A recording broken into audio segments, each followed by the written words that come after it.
We got in there, cinder blocks. $500,000 in cash. There was still a pair of legs. I blame the government. Each week we break down another Breaking Bad episode in order, and this week we've reached the Season 3 premiere, No Mas. You'll see that this episode has some hilarious mistakes and what even looks like a prediction of 2020 events. But first, this over-the-top tinting means we're in Mexico for the first time, unless you count the Rio Grande scene from last season. Part of the reason this scene is so tinted is that it was a dark, rainy day, but they wanted it to look hot outside. These mysterious men are taking part in a Santa Muerte ritual in which you can pray for someone to either fall ill or get better. They crawled really fast because they somehow got to the front of the line. The person they're directing their prayers toward, Heisenberg. Breaking news. Ashley Banfield is a real news anchor and the cousin of one of Breaking Bad's executive producers. The investigation and the cleanup are now saying that the Boeing 737 was being rerouted. It sounded like hail. And this is Bryan Cranston's wife. Many are questioning the timing of his return to work. It's zoom-in time. There seems to be arbitrary text strung together, but look at this. There is no evidence the worst of the global outbreak is over? No, this isn't a Walking Dead connection or a prediction of, you know. It's simply text from a 2009 article about the swine flu.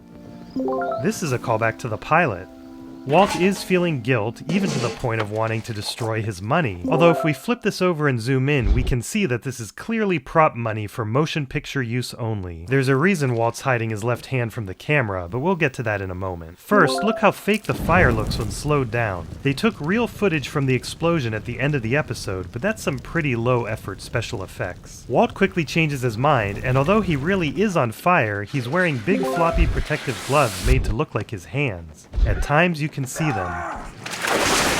Does he know? I mean, he certainly knows we're separated. This is the second of 3 episodes directed by Bryan Cranston. Do you have a good understanding of you and your husband's financial situation? You'd be amazed what I've seen partners hide from one another. Hey, Walt. Hey, buddy, there you are. You regroup, and then, well, absence makes the... This is random, but I've noticed that characters like to say only the first half of cliches. If a tree falls in the forest, you get the point. Whoa, no heavy lifting. I got it. No, it's okay. Jesus. We got in there, cinder blocks. $500,000 in cash.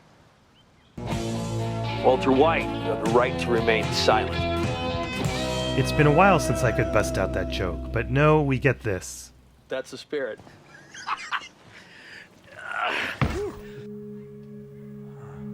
Walt cuts off the crust just like Crazy 8 liked it. I just find it, really hard to concentrate. That's Barry, who's always looking for excuses. I just think I might have, the attention deficit. They did not have that many extras. They kept moving people around and stitched the result together. They also had the faculty turn to pretend they were facing different sides of the auditorium when it was really all one side. But the tiger mascot reveals this secret. Look at the claws here, and look at the positions of the teachers and Carmen. Several seconds later, now look at everyone, including the shuffled audience, even though the claw is still in the same place. This is Bryan Cranston's daughter, and this is director of photography Michael Slovis's daughter. Just keep asking myself, why did this happen? I mean, if there's a God and all, why does he allow all those innocent people to die for no reason? Can we just keep it secular, honey? My neighbor, he found this seat. There was still a pair of legs buckled into them. Human legs. Jesus H. Christ. Yeah, sorry. You just moved. Mr. White, would you like to say something? Adding to the nepotism, this is Vince's wife Holly, who was a real teacher at one point. Look on the bright side. Nobody on the ground was killed. And that... an incident like this over a populated urban center, that right there, that's some minor miracle. Plus, neither plane was full. What you're left with, casualty-wise, is just the 50th worst air disaster. Actually, tied for 50th, there are, in truth, 53 crashes throughout history that are just as bad or worse. Anybody hear of Tenerife? Nearly 600 people died. But do any of you even remember it? They don't remember because it happened in the 70s. You know why? It's because people move on. We overcome. We survive. We survive and... Okay. They clearly run this town as they take this family's clothes right in front of them, although they give them their Mercedes in exchange, so that seems fair. Why don't you just come inside? It's your house. Why you gotta treat him like this? Betsy had her baby and no longer needs to hide behind pillows and purses. He's probably just wondering, what is it that could have gone so wrong that my mother would leave? Marie. I can't help you get through this, Skyler. If you won't tell me what it is that Walt did. You know what? I don't remember asking you. All right. So Well, if you I want to think be supportive, you could be supportive without prying. That would be really Prying. Okay. great. Well, And prying's a strong word. Are you good enough to be okay with who and what you are? I say yes. The crew toss something into the fire to cause these sparks. Jesse, we never hear from you. What's going on? What makes you the experts? I don't think I ever said I was that. Yeah, but you're the one sitting here, right? Have you ever really hurt anybody? I killed my daughter. It was July 18th, which is my birthday. I was high on cocaine and I was drunk. I was out of vodka. The clock is ticking, so I jump in my truck. My 6-year-old daughter, she's playing at the end of the driveway. So, How do you not hate yourself? I did hate myself. Self-hatred, guilt, it accomplishes nothing. It just stands in the way. Stands in the way of what? True change. Is this a good time to talk? Yeah, come in, please. Walt's apartment number could be an homage to Sherlock Holmes, only because this is a common thing to do. We are happily married. I am happily married. I am happy. You come in here and you wave these papers in my face. Really, Walt is the only one waving them. You haven't heard my side yet. You're a drug dealer. She's not sure about this, but wanted to see how he'd react. No, what? How? Yeah. How else could you possibly make that kind of money? Marijuana. That Pinkman kid. No? Cocaine? Methamphetamine. I'm a manufacturer. I'm not a dealer, per se. It doesn't mean... No, Skyler.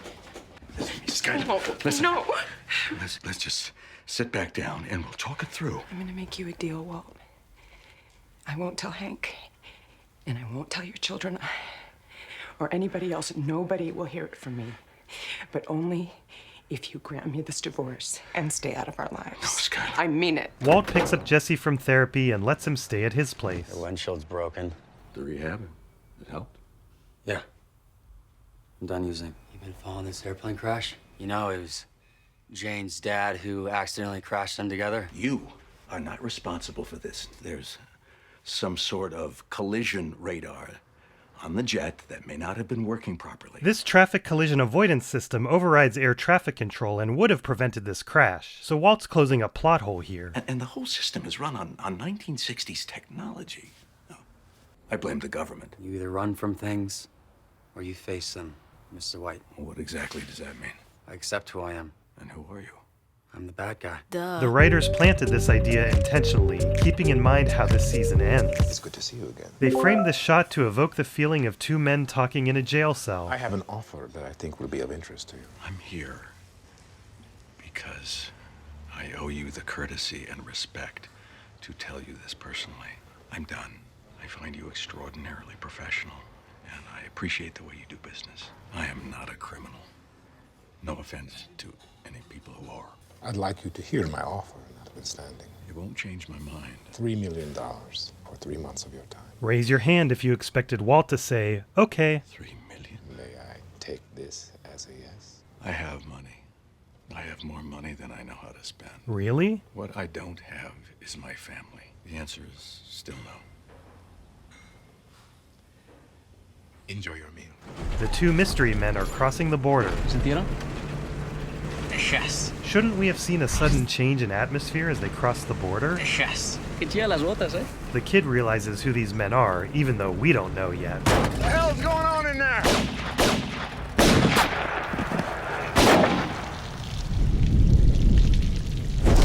They spliced in the same fire shot like the beginning, but here it feels a bit more natural.